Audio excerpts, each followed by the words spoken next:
Good eve- Good evening, everyone. Thank you for joining us this evening for our second Equity in Education Mental Health Awareness Forum. We're so excited to be here tonight with many expert panelists that you will hear from shortly. But I want to start off by welcoming everyone who is jumping on the Facebook right now to hear about mental health awareness in our schools. In light of the tragedies that have been taking place in our area, our immediate area, and our neighbors in Philadelphia, since I'm in Delaware County, I just want to take a moment of silence to remember all of our children who have fallen victim or been injured in and around schools this year.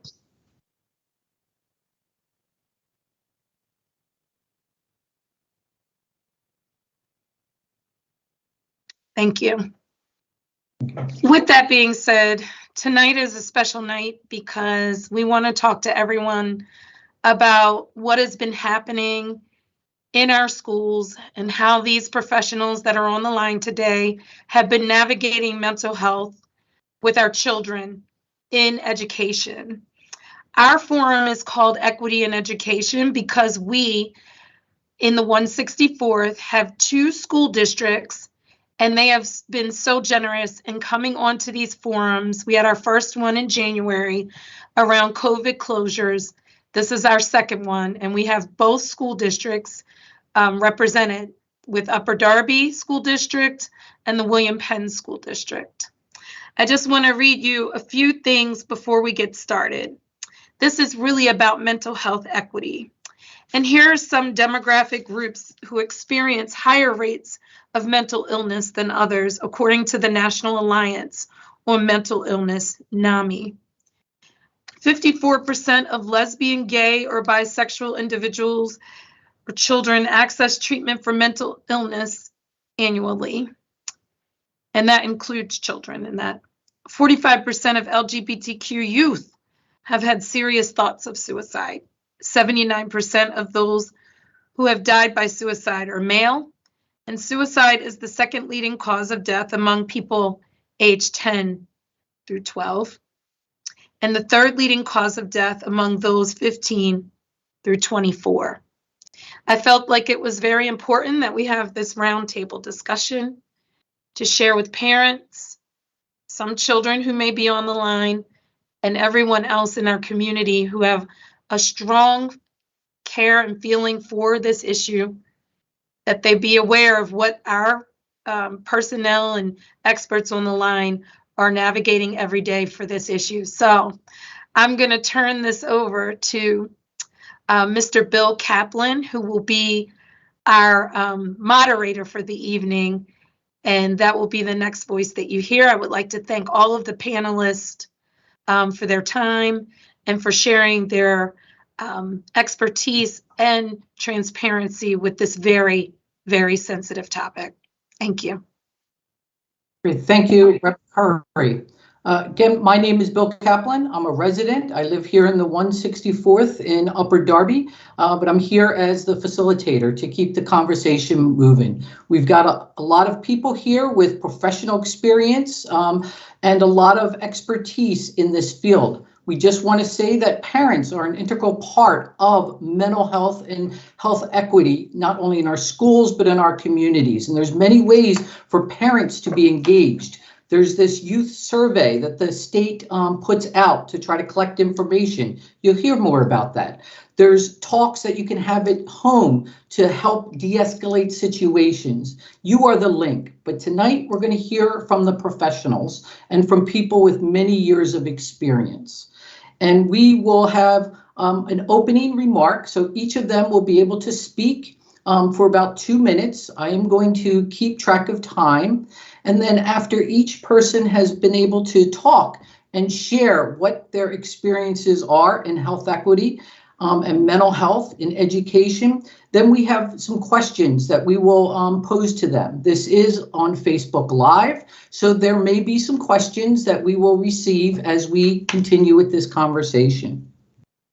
But we are going to begin right away because we've got a lot to share.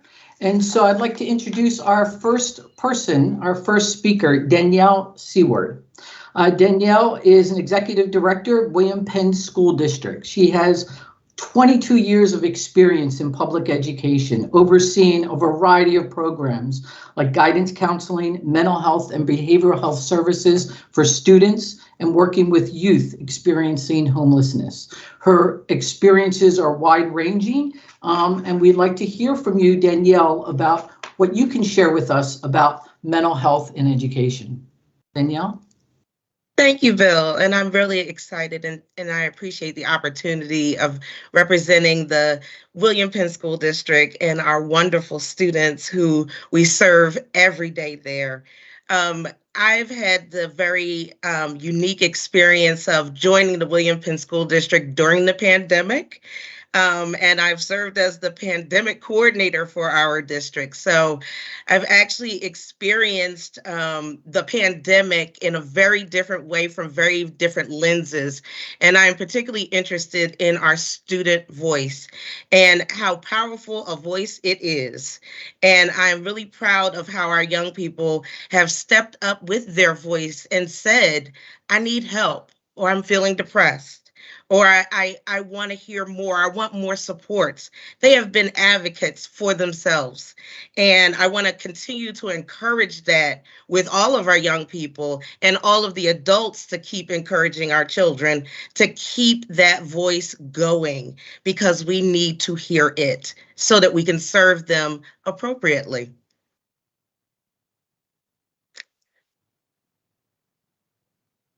I'm gonna go ahead and turn it over to you, Bill.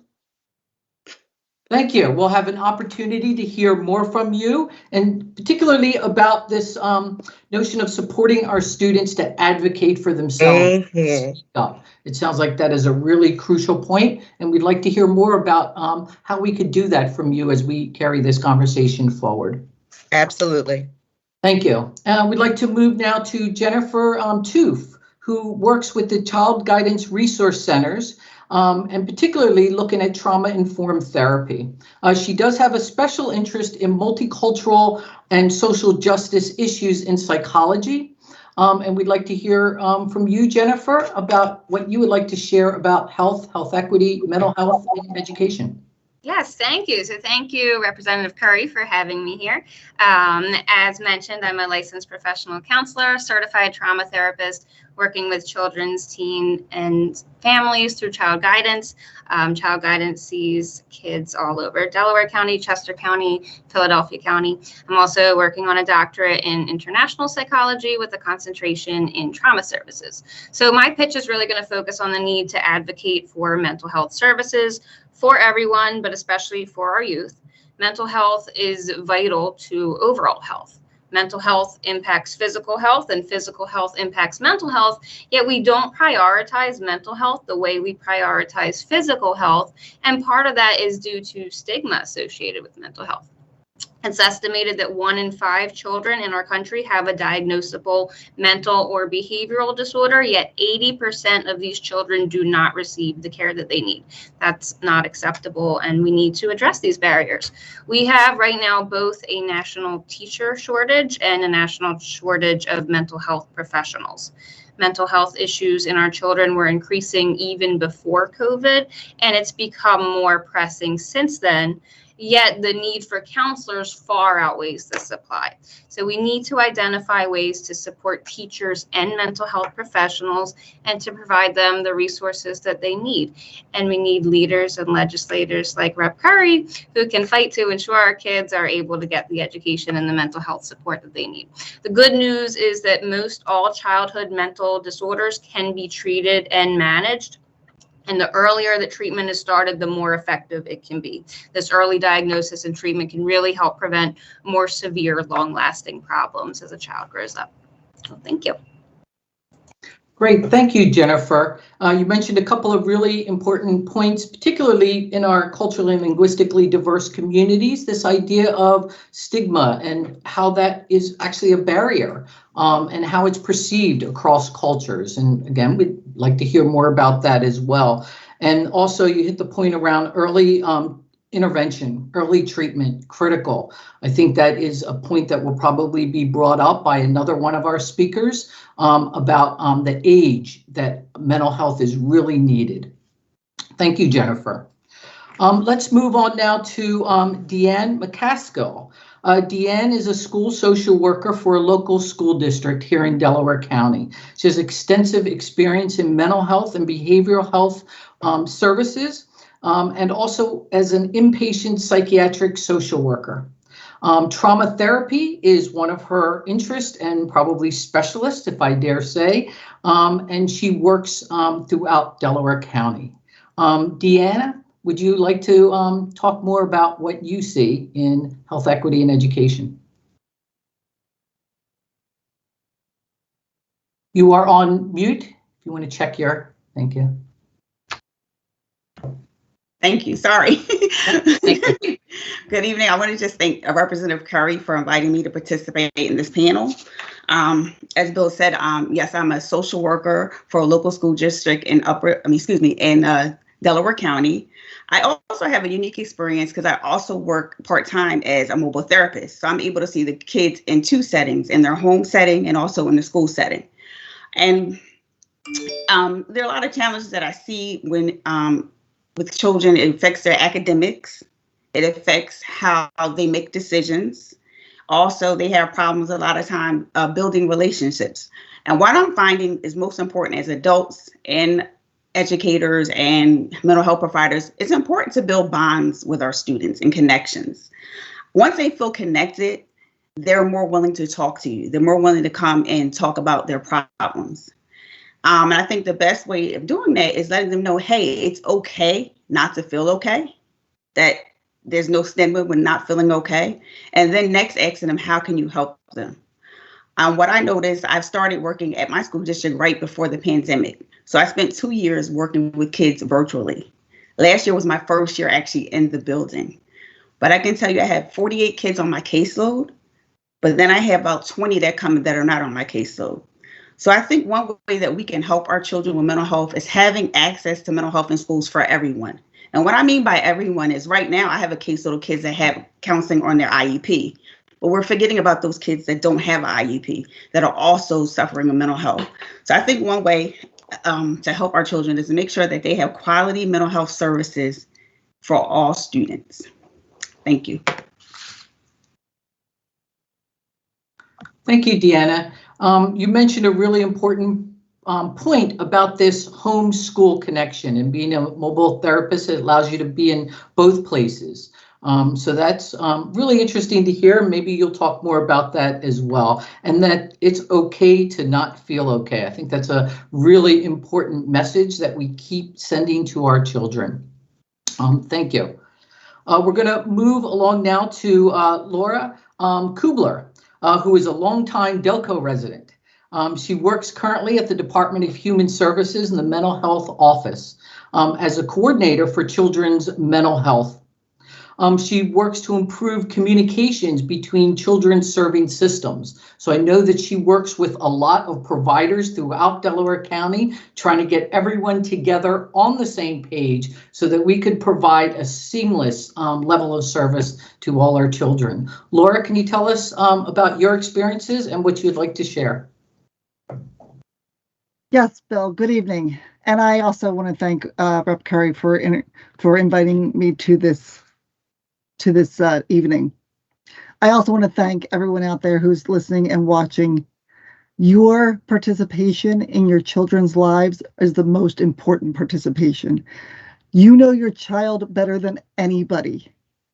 One of the things that our office and my team try to work with the state, the county, the school districts, all our providers, all of our community providers, is a philosophy that everybody is part of the team. The child, the parent, the provider, everybody is part of the team. Everybody needs to be at the table, whether you are part of the housing department, whether you're part of the school department, whether you're a mental health provider, whether you're the best friend of the child. You need to be at the team supporting that child so they do have a voice. The system of care is one big system, one system, working with our educational providers, our physical health providers, Rep Curry, and everybody on this call. So I thank you. I thank you all for your support. And I want to thank the families. This is the hard time, and you are the best support for your child. Thank you. Thank you, Laura. Thanks for keep bringing parents into this mix. I know here we're talking with professionals. Many of you are also parents. So it's really important to recognize that parents play a really integral role in this. And also all these systems. Many children work across all these different institutions and systems. And Laura is one of the people, if not the main person, trying to get everyone to work together on the same page. So we definitely appreciate that. We are going to now hear from Dan McGarry. He is the superintendent of the Upper Darby School District. And Dan has been in Upper Darby, Delaware County for many years in various leadership positions. He has a wide range of experiences from elementary school through central administration. He's been a teacher, he's been a principal and assistant superintendent, and now he is the leader of the Upper Darby School District as our superintendent, and I should say that that's where my kids go. So I have a very strong affinity for the next speaker. So Dan, please let us know what you think about health equity, and education. Yeah, sure, Bill. Thank you for having me on this panel this evening. I would like to take a moment to acknowledge the mental health experts who are on this panel and to thank them for the support they provide our schools. You are heroes, all of you, for what you do, and there aren't enough of you. So I want to say thank you, and thank you to Representative Curry for asking me to be here tonight. As we've heard from the other panelists, mental health is a topic that we should be addressing and talking about with our communities. For so many, some of the language and terminology we use in education, especially the language that surrounds mental health, creates barriers of access and stigmatizes our children and their families. In order to break down these barriers, we should acknowledge what our children and adults are facing and create safe spaces to access supports. Each and every one of us, and I mean this, each and every one of us at one time or another will need additional help and resources to help us cope with and overcome adversity and trauma in our lives. There is nothing wrong with asking for and seeking help, especially for your child. I hope to provide our families and community with some insight as to the required training and professional development and curriculum used in our schools with our staffs, students, and even our volunteer school boards. Thank you. Thank you, Dan. Dan is, and we'll speak more on this idea of how qualified, or should I say, how trained our staff is to handle a lot of these problems, and the need to have this trained group of professionals carrying out all these services. And I do appreciate you bringing up the fact and bringing it very personal that each one of us needs these services at some point in our lives. So I really do appreciate that. So we've been able to hear from each of the speakers in a general way, but we have some very specific questions that we would like to begin with. And we're going to start off with the first question, and this is going to go to Laura Kubler, and she's going to really set the tone here for, out of all of our youth, what age do you see the most mental health problems? Can you talk about the age groups that you see presenting? Yes, Bill, thank you. So prior to the pandemic and over the past 5 years, the age range for mental health and really hardcore mental health needs has changed. We used to see children around the ages of 14, 15, 16 looking for real hardcore mental health services. That age range has changed dramatically over the past few years. We're now looking at 12, 13-year-olds, and even much, much younger. We're getting calls from daycare saying, I need to call the mobile crisis team for 4-year-olds. And we're all struggling, as Jennifer said earlier, many of the agencies are down staff, so we're struggling to find those resources. But yes, we are seeing a much lower age group where the kids are really struggling. And one of the things to always remember is that the research tells us that your brain is not fully developed until you're like 27 years old. So the younger the child, the more the mental health really affects that child. Great, thank you, Laura. So it's really important. We're not just talking about older children, we're talking even younger ones that could probably be misunderstood as something normal or typical or something that is beyond their age, but it isn't. And so along with that understanding of how young the children could be, we want to ask Deanna, what type of mental health issues are you seeing most throughout our youth? What kind of issues? What are they talking about? What are they needing? Thank you. Mm-hmm. Well, the issues definitely have changed since the pandemic. A lot of kids that come into my office, I want to say even in the school setting or even when I'm in their home as the mobile therapist, there's a lot of trauma. Like Representative Curry mentioned the incident that happened in Philadelphia this week. So these kids are experiencing a lot of trauma. So when they're coming into office, there's a lot of anxiety. A lot of kids are more afraid. Some kids are afraid to come to school because of what's happening in schools. We also have kids that are depressed. They've lost caregivers because of COVID-19. So we have a lot of kids that are coming back and they've lost their mothers, their aunts, their uncles. So I'm seeing a lot of anxiety, a lot of depression. And what that looks like also is to some of the teachers is these kids are acting out, but they're not acting out. They're acting out, but they're not acting out for why the teachers think they're acting out. They're acting out because they have some emotional issues going on. So one of my things in my school is I try to talk to the teachers so we can stop making it punitive when kids are acting out and instead asking them what's going on. How was your day? What did your morning look like? Because again, I'm in the houses as well. So I can see if some of these kids are coming from some, chaotic households in the morning. They could have had a bad morning and it comes into the school.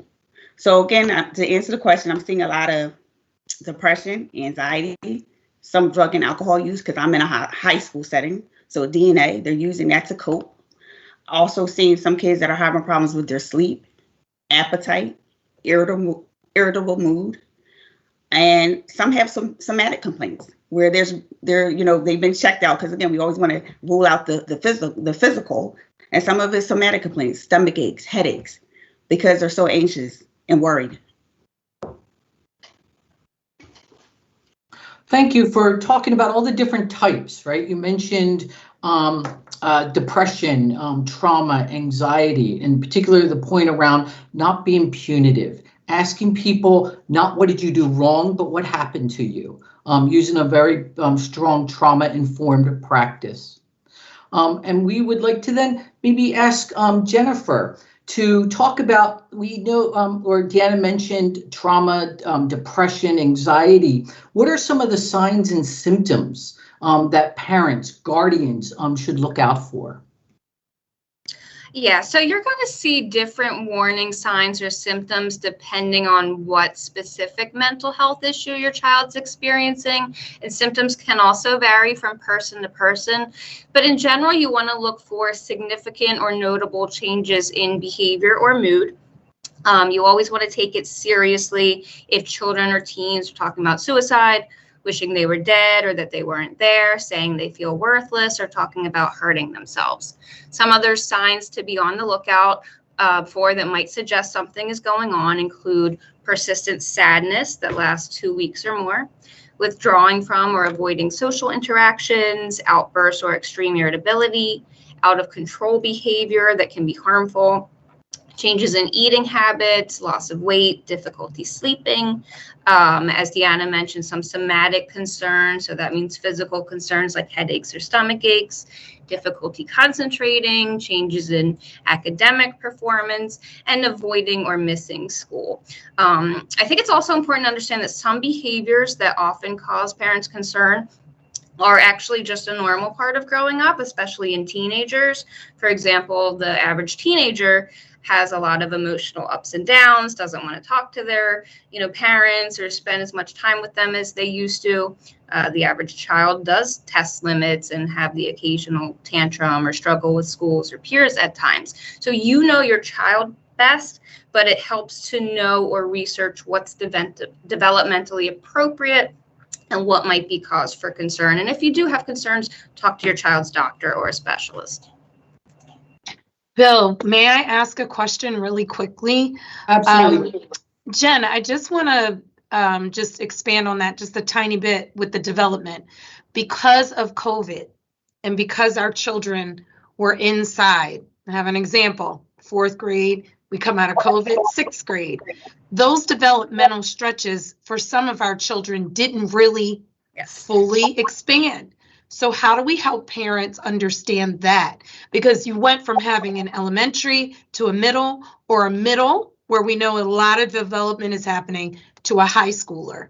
So if you could just expand on that a little bit. Thanks. So that's a great point. So children, more than 1.6 billion children suffered some loss of education, but all children experience some kind of developmental havoc during the pandemic. So we can't ignore the fact that a lot of damage might have been caused to development during a really important part of children's growing up. So, for example, if children seem a little bit more anxious socially returning to school now, that's a normal part of them not having these social connections for a while. So that's something to be mindful of and to keep an eye on. So we know that some things are going to be a little normal and heightened because of the pandemic. Keep an eye on it is what I would say. Thank you, Rep, and thank you, Jennifer. Maybe Danielle, if you could talk maybe a little more in-depthly and specifically about the trends that you saw during this pandemic shutdown, and if you could tell us what you've seen and what you've learned and what we need to know. Yes, Jennifer and Rep Curry, you hit it right, the nail on the head. We anticipated that we would be seeing young people who did not have the opportunity to develop in that training ground that we call school, those micro social interactions that you have around raising your hand, being in line, time management. Oh, the bell rings, it's time for me to go here. How to interact with my peers, how to speak to adults, how do I deal with conflicts. We knew that was coming. And so we really implemented a lot of things around SEL training with our teachers and implementing that on a daily basis with our young people. Again, those check-ins, giving them that opportunity to say, I'm not okay right now. But also adding in trauma-informed professionals.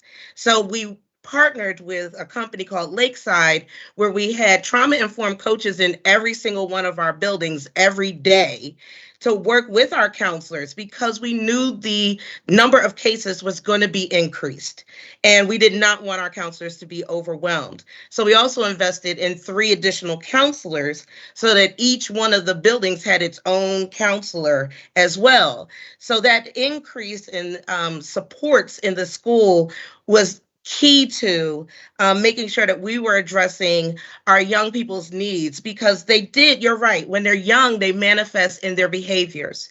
And we had to train our staff on how to not address or react to the behavior, but to dig a little deeper into the why. And let's go there and help the young person deal with whatever is happening in those moments, like implementing calming corners where kids can go and kind of de-escalate. We also were really amplifying the human connection that they were missing while those 18 months when they were virtual. That was really important. And imagine how, anxiety when you're coming back to school and people are in masks and telling you to stay away from each other. that's challenging. So those human connections is really where we focused on. We are here. We know we have a mask on, but there's still a smile behind it, and I'm still hearing you. But also helping with coping and self-regulation and de-escalation. Those were really the areas that we focused on, knowing that our children were going to need that increased need. Thank you, Danielle. You mentioned this term, SEL. Can you expand on that a little bit? And then for anyone also, if you could talk a little bit more about what is trauma and how we can deal with it. Danielle? Yes, I'd be happy to. And I'm sorry for using the acronym, but SEL stands for Social Emotional Learning. It is a curriculum and a methodology of teaching with our young people around processing feelings, processing relationships, processing interactions, and how we can appropriately react. And it's okay to be angry. It's okay to be sad, but healthy ways to address those feelings and healthy ways to interact with one another. What I have found is that it not only was helpful for our students, but it was helpful for our staff as well. Again, I was the pandemic coordinator, so our teachers and our staff also experienced some trauma. And, having to be the person who would have to call to say, you may have been exposed, or they calling me saying, what should I do? I'm positive. Being that person to also help our staff with their feelings of trauma during that time. So one of the things we did was implement Wellness Wednesdays, a half day where our teachers would have an opportunity to be able to collaborate, to engage in self-care activities with one another, and just have a more relaxed environment to collaborate with one another. Because again, these interactions are between adults and children. So if we can't just address one side without addressing the other. Great, thank you. And we'll open that up to anyone else too. If you have something you'd like to share about socio-emotional learning and trauma-informed care. Yeah, so I'll just jump in real quick. So trauma is really defined as anything that overwhelms our ability to cope. It doesn't have to be just physical abuse, sexual abuse. It can be, it can be racial microaggressions. That is traumatic. So it's a lot of things that we don't, have to say it fits in this box. But trauma-informed care is something that is, thankfully becoming more well-known in the human service field. Basically, it assumes that an individual is more likely than not to have some kind of history of trauma. So it shifts the conversation from asking what's wrong with this person to what has happened to this person and how can we make decisions based on what they may have gone through in their life. Great, thank you. Thank you. We've talked a lot about the content, mental health, health equity, parents and what they could do. We're going to pivot a little bit and talk about schools, what's being offered at schools. And I do know that Dan has a way to bring us home. But before you do that, Dan, I'd like you to talk about the programs in schools that are helping students that are struggling. So if you can give us a broad survey, and Deanna as well, since you are also very knowledgeable and experienced in the school settings. So if you can give us a little overview of what's available. Yeah, sure, Bill, no problem. I think it's really important as we have these conversations to remember that adolescents, they're understanding their bodies and they're understanding their minds as they develop kindergarten all the way through high school. Especially in the middle school years, we find in our Pennsylvania Youth Survey data that right around 6th grade into 7th grade, kids start to exhibit what we would consider more risky behaviors. Here in Upper Darby, we do that every single year. We participate in that survey, and we try to use that to develop our curriculums and our resources and our supports. And we do what we would consider an internal and external kind of approach. We have social and emotional learning curriculums, elementary through high school, that are appropriate for the students in those grade spans, developmentally appropriate. We have trauma-informed leadership teams in our schools that are trained with the support of Neurologic and Lakeside. As you know, Bill, it's a well-known trauma company. We were one of the first school districts who created that partnership with Josh McNeil in Lakeside, and we actually brought that training to our police and emergency responders who respond to our schools. It's important that they understand what's going on. So in our schools, like I said, we have trauma-informed teams. We have school-wide regulation plans, how to de-escalate and cope on your own. We have brain-based approaches to supporting students, calming corners, that students learn how to cope. Eventually, we want these students to learn how to take on these strategies. We also have students assistance programs in our schools, social workers. In Upper Darby in particular, with CGRC, we have satellite outpatient clinics at our high school and some of our elementary schools. And also what's important is we do workshops for our parents. We bring in a psychologist, experts who are Stanford graduates or have graduated from Penn with a PhD, Dr. Ron McGinn, who runs parenting workshops for free for our parents. We also do events called Speak Up that are student-led. I know Danielle earlier talked about that. They are safe spaces where students bring forums together and educate our parents on what they're going through from a child's perspective. So they're growing and learning how to cope for themselves, identify what it is, and to share those feelings with adults. It's a great empowerment project that we have here in Upper Darby, that we really allow our students to drive those conversations to teach our parents. Great, thank you, Dan. Deanna, could you talk also about what you see as programs in schools, what's available? Okay, so just to kind of piggyback, we also have a social emotional learning curriculum in our school. I hate to say it that it's just being brought into our school this year, but we do have it. Staff were part of a team this summer who were trained and ready to roll it out in all of our schools in our district. We also have school-based counseling. So we have a counseling center. We have Effective School Solutions, which is a program that's from the outside that is also in our district, who provide counseling services to our students. We have town hall meetings, each grade level town hall meetings. It's the opportunity for the students to talk about any concerns that they're having in the school and how they want to change the school environment, which I think is great because we need to hear their voice. And they do share. And some that don't feel comfortable sharing in that big platform, they'll come, they'll talk to me, the school, other school counselors, they'll talk to staff to get their, to get their thoughts on what they want done. Our superintendent also has meetings with our students, which I think is great. So he gets to hear directly from the students, our student leaders, how they want to change the school environment. But our big thing this year is doing the social emotional learning. Like I stated earlier, being able to address all students. So starting with at that tier 1 level where you're going into the classrooms and you're just talking about healthy relationships and creating a safe environment. Because again, a lot of times what I've seen so far is that it's those students that have IEPs that are getting the help, but it's not the whole general population. Thank you.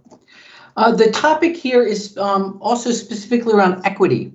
Who's being impacted? How is it not shared? Or maybe I shouldn't say it that way, but how isn't it the same, across the populations? Deanna mentioned, some groups may not be getting the attention, if I can say that, that they're needing to get. So I'm just going to open it up to everyone here. If you could share around the idea of equity, who's being impacted and what can we do to reduce those disparities? I'll start just from my screen here. We'll start with Jennifer. Sure.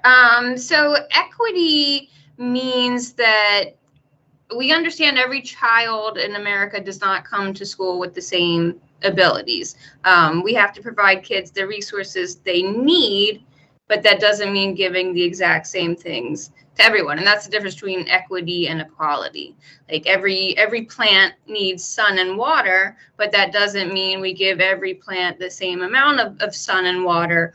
A cactus needs, a lot of sun, very little water. So the same concept is in our classrooms. We have classrooms that are filled with students who all have needs, different needs, and equitable treatment focuses on those individual needs, provides them the resources and supports they need. So every child needs, something that's more appropriate for them, but we can't ignore the fact that, we live in a society that has been designed for a specific kind of child and person, and that's generally, white, people. And we see that in our teachers. So 50% of students in the US are students of color, but 80% of teachers are white. Research has found that when teachers of all color are present, all students benefit. So all students benefit from having a model of diversity. So I think that is a big step towards achieving equity in education. Great, thank you. I'm just going to go down, and then two people are around the screen here, but two of you, I think it was Danielle and Deanna, maybe more, mentioned this idea about voice. That's needing to step up to hear the voices of students for what they need. Danielle, if I can pose the same question to you about, can you talk about equity in mental health, and maybe even in particular this idea about increasing voice? Of course, yes. One of the things that we did this year was do a district-wide survey around climate, culture, and equity with our students, our families, and with our staff. And we really did a deep dive into that data from our students. We surveyed all of our students from grades 4 through 12. And overwhelmingly, what the results showed were that our high schoolers were saying, we need more motivation from you. What happened to the soft, cushy, talking, nice, rah-rah, sis boom bah encouragement that you gave me when I was in elementary school? I still need that as a high schooler. I get overwhelmed with schedules and assignments, and it causes high anxiety for me. And hearing that student voice through that data helped us to pivot. We wouldn't have known that if we didn't ask our students that. The other flip side of that was our students in our younger grades were saying that they felt safe in school, but they also acknowledged that they're not always kind or respectful to one another or to their teachers. That again showed me that they're taking responsibility. They know it's happening, and they're telling us we know it's happening. And they're saying, we want to work with you to make this better, because student behavior also impacts how I learn in school. That's what the data showed us. So we're approaching equity and mental health and climate and caring in our schools in a very methodical way, using student voice and really diving deep into what our students are saying through the data, and using that to drive our decisions as we move forward in this school year. Great, thank you. Thank you. It's good to hear that student voices are driving decision-making and driving what resources and all the kinds of needs that are need to be increased. And maybe we'll hear from Dan a little bit later about that as well, that advocacy piece and education. Deanna, you would have also mentioned pretty strongly earlier too about voice and participation. This is a topic around equity and health equity and mental health. Can you speak on that a little bit more too? Yes. So when I think about equity, I just think about disparities. And when we allow our students to kind of talk about what they need from us, the adults, it allows us to decrease those disparities in mental health. One of the things that we're doing this year in our counseling department, we're going to do a needs assessment. We just recently got a new director of student services. So we're going to do a needs assessment with each and every student.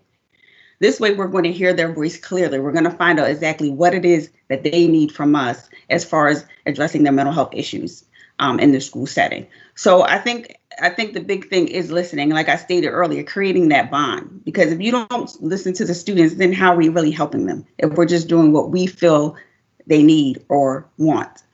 So I think using tools like needs assessments, I know you mentioned, Danielle, you guys did a survey, getting a survey, because that also, you're getting their voice, you're hearing what they need. So right now, our district is really, focusing on like just hearing from the students. And like I said, this year we are going to be completing needs assessment to get their needs. And Bill, I had two other points to make. Yes, really please. quick. Thank you, Danielle. Also thinking about our special education population. Yeah. And we really wanted to be very thoughtful about our students who are nonverbal, who may not be able to tell us what's happening with them, and really working with their parents, because the parent is the voice for that child, and being very conscious about that and very focused on that, making sure that we're also addressing the needs of our students who have disabilities that may not be able to communicate them to us in a way that we can understand, but their parents, as I know you all know, our parents know our children better than we do. They can advocate for their children, but also increasing our language access, our non-English speaking students and families, and opening up avenues for translation. Because, I always say, imagine if I was dropped in the middle of China. I would not be able to communicate and tell you what's going on with my child because I don't speak the language. So it is up to us to build those resources to open up that access as well. And that's an area we're focusing on as well this year. Great, thank you. And you bring up a really good point that I'm going to ask Laura to speak on a little bit around this idea of language access and culture and linguistic appropriate services and what the department is doing. I do have a stake in this, I have to be transparent, but I think it's just a really, maybe you could speak to that as well, because we're talking about equity and access to services for culturally and linguistically diverse people.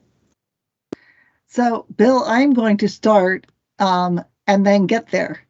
The one thing I'm going to start is the fact that accessing mental health services, we have to remember 14 and older children don't have to access mental health services, which is also a big barrier for parents, but it also gives those 14 and over children a voice. They have to use their voice because they have to say yes or no. And there are times where they're speaking English and their parents are not able to speak English. And their idea and their parents' idea might not be the same idea. Whether they speak English or whether they speak Japanese, it might be a different idea.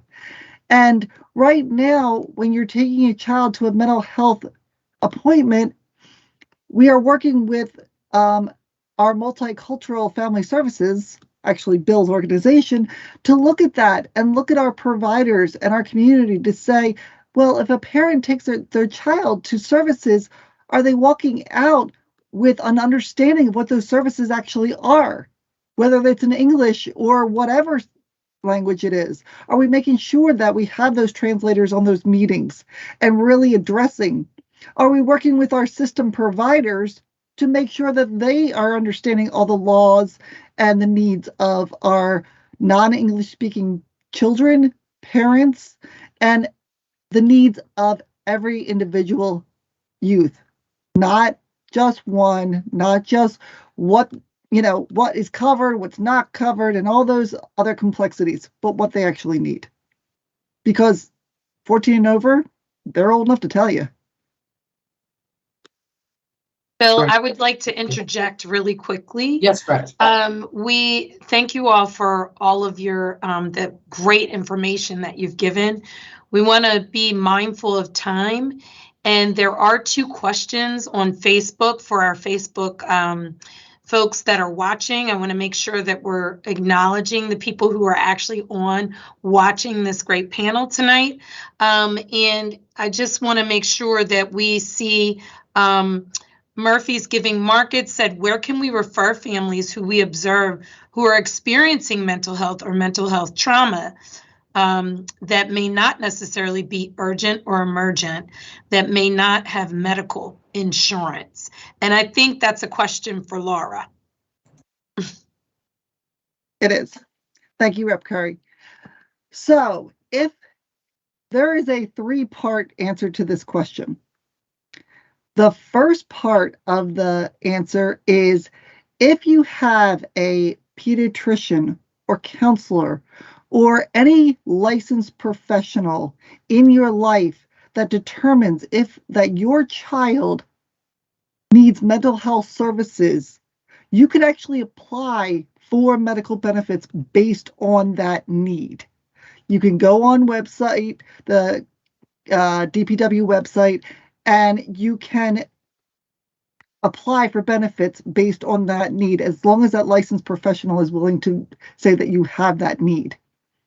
Many of our new programs, we have a new program called Delco Contact through Child and Family Focus that can walk you through that process. It's a family peer navigator program that literally has experience as a parent of a child that with mental health needs that can walk you through that process. To the second part, if you have commercial insurance, you need to check with your commercial insurance to find out if they cover mental health services. Multiple commercial insurances do, and they need to be your first pay. They pay first. So check with your commercial insurance, check with their provider list, and then reach out to those providers. If you have medical assistance, we now have Community Care Behavioral Health as the medical assistance behavioral health managed care organization in Delaware County. Community Care Behavioral Health website is very, very simple to navigate. It's amazing how simple it is. And we have multiple providers on there. Like Jennifer said, a lot of our providers are down-staffed. They are struggling and hiring as quickly as they possibly can. They know there's a need. So we also recommend looking at certified peer specialists, looking at high fidelity wraparound as supportive services until you can get through a wait list to get those services. So yes, if you're looking for services, please, please, please reach out to your commercial insurance, to your medical assistance, community care behavioral health, or reach out to a family physician, pediatrician, or you can reach out to one of our base service units, which is Crozier and Marikey, and they can walk you through the process. Or you can contact Child and Family Focus and get a person to walk you through it through Delco Contact. Thanks. Thank you so much. Yeah, I think you also answered the other question, which was from Jill Melissa that says, what can we or should we do in the meantime as we wait for 3 to 6 months to get an intake appointment? So I think you answered that as well, because these are some of the things that we experience here in our office when people are calling and asking what they should do. So thank you very much for that information. Happy to give it. Great. Thank you, Rep. Curry. If there are any more questions that come up on the live feed, I am not getting them on my tablet, so I appreciate that because we definitely have people watching and we need to know what those questions are. So we've covered a wide range of areas. You started talking about mental health and youth and how young some of them are and the different types or different areas of mental health that are really impacting our young people: trauma, anxiety, depression. A lot of the symptoms and what to look for were discussed as well. There was a particular situation that was going on during COVID and how things were just exasperated and increased, and COVID exposed some of these inequities in who's getting services and who's being impacted. We talked a lot about the needing to hear voices, student voices in young people and including them, and parents needing to be involved and engaged. And we also talked about the school-based systems, programs, I should say, and what is needed. We're going to pivot again a little bit, and we want to talk about some of the more of system or policy kinds of needs and areas that are really needed in a larger view. And I'm going to ask Dan to speak on this as well. What is needed as far as residents and parents, what's down the pike, and if you could talk a little bit from that larger view. Thanks. Yeah, sure. Thank you, everybody. First, I do want to say as we go through this, parents that are watching, and thanks to Rep. Curry again, as a former school board member, you know you've pushed very hard in your advocacy while you were on Upper Darby School Board to get Upper Darby where we are, and our school board that's out there watching tonight. Thank you. Pennsylvania, the Department of Education, there's a website, and I provided it to Bill and to Rep. Curry, and it'll probably be posted later in the night. On the website, there are 24/7 supports and services for families and resources for families to access. So we're hopeful to get that out to you this evening, if not sooner as well. Please keep in mind that everyone has a strength. So one of the conversations we're talking about tonight is to make sure we identify each one of us have a strength and talk to your child about that, and that we can focus on those things. In Pennsylvania, school boards are driven to focus not only on their community, but primarily on kids' needs, student needs. Over the last several years, Pennsylvania schools have been required to do a lot. I think many of the educators on this panel tonight would say to you, we're very overwhelmed by what we're expected to do every single day. In particular, the area of mental health has been a very serious topic over the last several years. So I'm going to throw some acts, some statutes out there to you and some laws. We'll follow up with those links.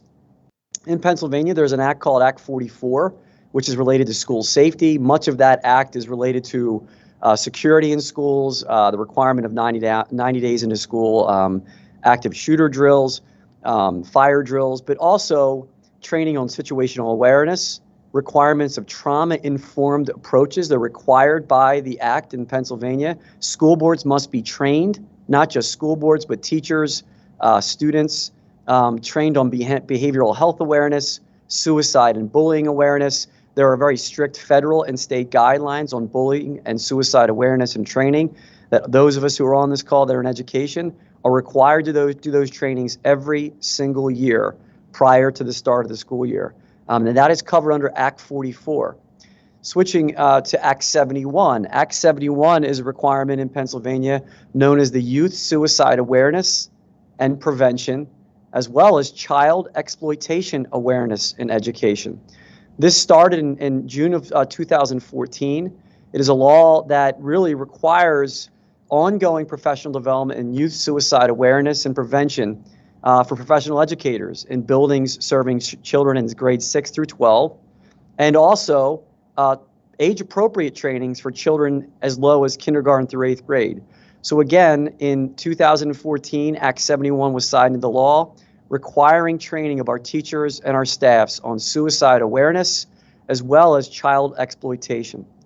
In 2019, an act called Act 18, known as Threat Assessment Training, was put into play. And this requires school districts to have threat assessment teams that are made up of special education, pupil services, administrators that are trained specifically on what to do in the aftermath of an event of a threat. This past Tuesday evening, we shared with our public we did over 200 threat assessments last year alone in the Upper Darby School District. And those threat assessments are seeking out what happened, why were those statements made, why were there self-injurious comments or threats against the school or yourself, and also the restorative component to that. How can we help you? What can we do to provide you services and to restore you? Because children will make mistakes. Every parent that's listening tonight, any one of us, I have 3 sons. My kids are far from perfect. We need to make sure that we can restore children to feel safe about sharing that. And in our schools, these policies and these procedures that govern us, our school board is required to follow them down to our teachers, all the way through the school system, really provide an opportunity for you to get help access and to restore students to the building. Also, another important anonymous tip hotline that came forward from the Attorney General's office most recently is called Safe to Say Something. Safe, S-A-F-E, the number 2, say something. This allows students or families to submit an anonymous tip report through the Safe to Say Something app. It goes to a crisis center who reviews this, assesses it, and then provides submissions. And those submissions go to a crisis center, law enforcement, and administrator.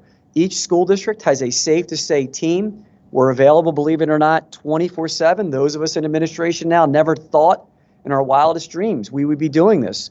But 24/7, 7 days a week, school administrators and law enforcement are receiving calls through this anonymous tip line. I can tell you that anonymous tip line has saved lives. It has helped parents and it has helped children. But these are just a few of the several policies and procedures that exist in school districts, whether it through policy with bullying, harassment, suicide awareness and training, all the way through preparedness, proactive, preventative, and reactive procedures that we're required to have in our schools, keeping children in our community safe. Great, thank you, Dan. Thank you. And all of these acts, links, they will be provided. We left all these policies, legislative matters for Dan to explain because he's the superintendent. And sometimes we glaze over. But speaking, if I'll take my facilitator hat on and just say as a parent, I want safe schools. I want programs. These acts are what gets us those things. So I really appreciate that, Dan, breaking that down for us because we can't want certain programs and safe schools and not know about the acts that actually fund them. So we encourage parents who are going to be listening to this, know what these acts are, talk to the superintendents and your school people, and we're going to wrap it up with the rep. Talk to your legislatures because I, as a parent, want them. I need them for obvious reasons, but they need funding. So thank you, Dan, for mentioning that. We would like to now hear from our rep. That is a really, we really appreciate this opportunity to hear from everybody. And if you could bring it home, Rep. Curry. Sure. Thank you so much, Bill. And thank you to every panelist that's on. Before we end tonight, I want to make sure that people know that we are working hard in the House and in the Senate with proposed mental health legislation. Some of you on the panel may know some of the proposed legislation that's out there right now. So I'm just going to mention some of the legislation as Dan did with the policy, which is so important for folks to understand. We have to be legislatively sound and to also understand what's going on in the legislature so that you can contact me and other legislators that are out here to understand what these bills would mean if they were passed through. So the first one that I just want to talk about is House Bill 102 and Senate Bill 791, which would require school districts to evaluate their needs based on school population. So, and it would require a necessary complement of school counselors, psychologists, social workers, and nurses. So we know right here in the 164th, we have Upper Darby School District that has about 12,500 roundabout. Dan, is that correct right now? Right, students. And then William Penn School District has significantly less students. Danielle, do you have the exact number right now of students that we have in a district, a roundabout? We're at 4,836 students. Okay, thank you very much. Give or take. Right, give or take. And so if you think about this legislation, this would be legislation that would look at the equity of how many students are actually in the building and what the need would be according to that. House Bill 180 and Senate Bill 1257, a freestanding act that would establish the school counselor loan forgiveness program to provide up to $40,000 in student loan forgiveness to counselors, school psychologists, or school social workers. And this has to do primarily with the pipeline, trying to get students to come out of school wanting to go into the areas of mental health to get the students prepared in their tuition and student loans. House Bill 404 would establish a children's mental health ombudsman to advocate for on behalf of children's mental health disorders, identify barriers to children's mental health treatment, and monitor compliance with state and federal statutes, regulations, and rules on mental health. And the last one I'm going to mention is House Bill 409, which would establish a mental health care services clearinghouse to serve as a publicly accessible registry of mental health care resources available across the Commonwealth and assist school personnel in connecting families to community health resources. So that was some of the care that the legislator is putting forward. And before we leave, There is a few more questions in the chat on Facebook by a Diamond Gibbs, who's a constituent right here in Upper Darby. And Diamond Post, DA Jack Stolzheimer has announced the mobile crisis units will be coming to Delaware County. Will direct resources and information be provided to families throughout the school districts? Is anyone on the line aware of this? Dan?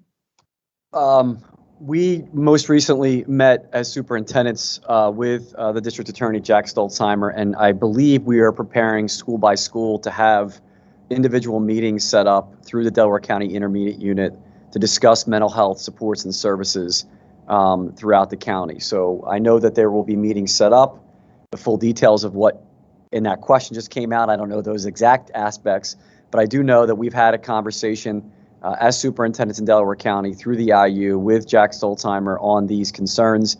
He listened to us, he came to a meeting with us, and there'll be follow-up in each individual school. I just received an email last week setting up an individual meeting here in Upper Darby.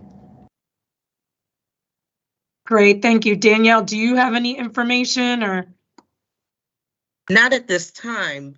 However, I will say that our social workers and our counselors continue to reach out for crisis mobile units and supports in the area, knowing that I know that the number of seats and appointments is limited, but we continue to provide wraparound services while our students wait. So the resource is sorely needed, and I'm really encouraged to hear the information.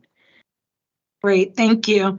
One other question is, with the frequent lockdowns and threats that have been taking place throughout the county's school districts, I'm sure that can be and is a traumatic experience for students, staff, parents, etc. How are you determining that your students are not only safe, but mentally prepared to physically go to school? Sure. Anybody can jump in. Well, I know for our district, anytime we have a crisis, be it a loss of a student or some violence in the community, we always offer crisis counseling immediately the next day. Like we get an email in the middle of the night, hey, such and such happened. We're going to need all hands on deck. So we set up throughout the school, and our students know where we're at, and they come down and we meet with them. And also staff, our HR brings in EAP counselors if our staff needs counseling as well. So it is being addressed. Rep. Curry, if I can, and Bill will hold the card up for me if I get long-winded. It's very serious. I think right now in education, I just had this conversation actually with Jack in a meeting. At least I can speak for myself as a superintendent. What keeps me up at night is school safety.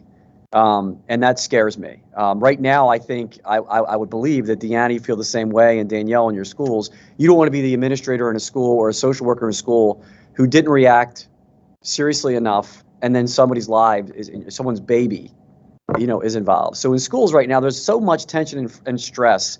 Our teachers, our principals are so worried. If you read that Uvalde school report, like I have inside and out, there are two things that stand out in that. One of them being lockdown fatigue, which is a real concern. And in that community, there were over 50 lockdowns in that school in a 1 month, 2 month period, which is concerning. And then subsequent reports that come out that say that training and that work is important.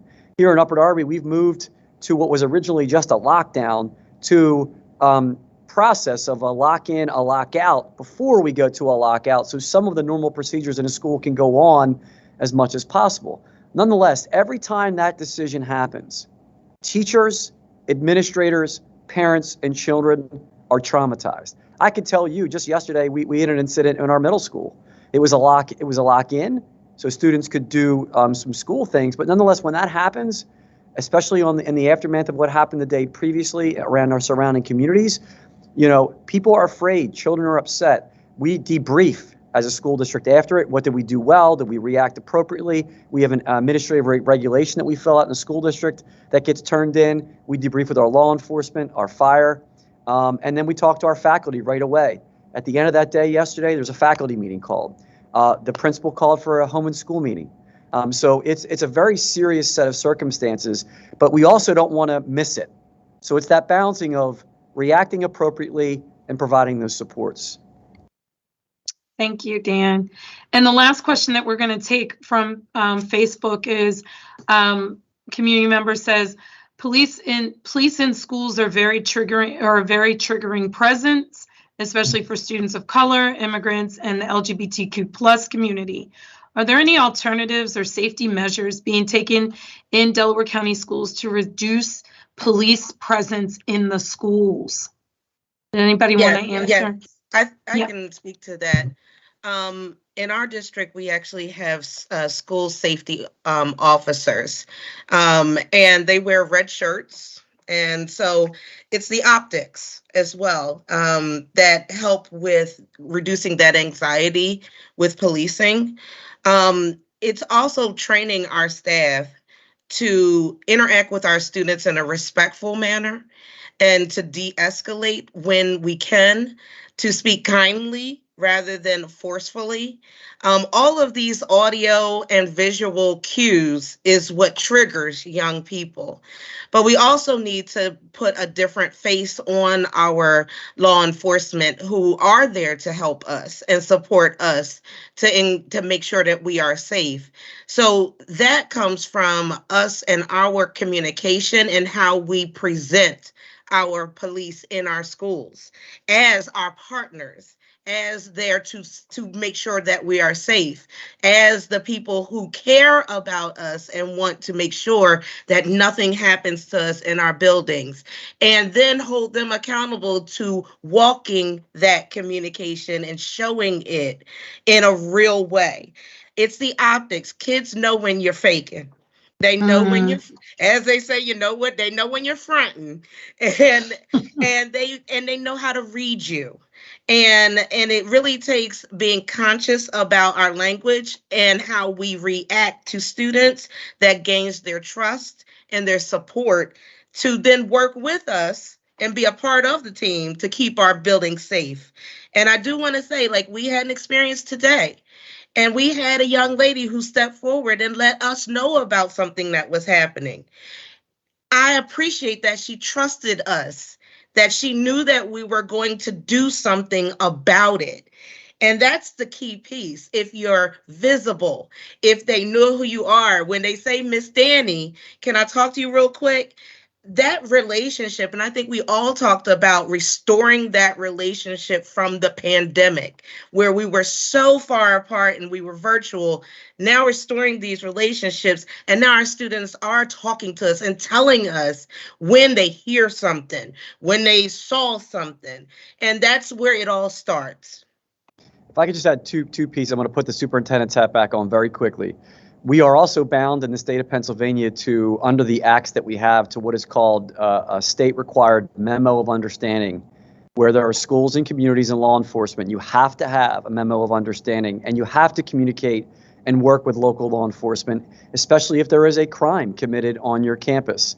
That didn't exist when we were children, I could tell you that. And so the one thing that Daniel said, too, I want to make sure is crystal clear because I thought it was beautifully stated. We don't want to bring anybody into our environment who are non-educators and set them up for failure. Not a parent, not a child, and not an emergency responder. So in Upper Darby, we've trained and worked with our police and our fire on brain-based aspects. Again, back to the mental health. We brought Lakeside in during COVID and trained our police, trained our fire, that when you're coming in to meet a child in a school, understand there's a heightened concern. In our MOU, we are required as educators not to set up our local law enforcement for tragedy when they walk into our schools working with our children. We're supposed to share special education concerns, communicate. I appreciate our chief of police. I won't go back through history. Our current chief of police with our relationship now, I've appreciated how he's open to this. We have fifth grade mentoring programs. We have community programs. So allowing our new fire chief, Chief Sawyer, is awesome.